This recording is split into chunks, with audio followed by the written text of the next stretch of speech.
قال تعالى: وما يعلم جنود ربك إلا هو. أنثى الوشق غارت ونحن لا. محزن أن يستبدلنا الله بالحيوانات للدفاع على أقصاه.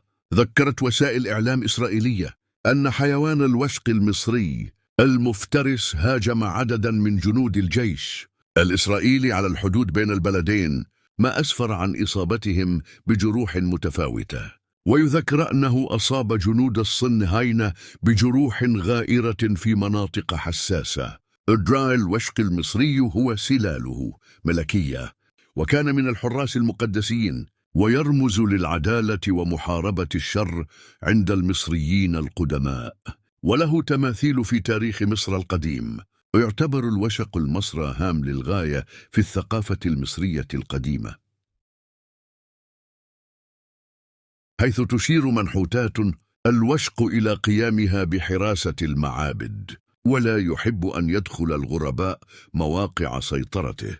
وأحب المصريون القدماء القطط لدرجة أنهم كانوا يقومون بتحنيطها ودفنها وفقا لطقوس متقنة، وغالبا ما دفنوها مع البشر لينضموا إليهم في الآخرة.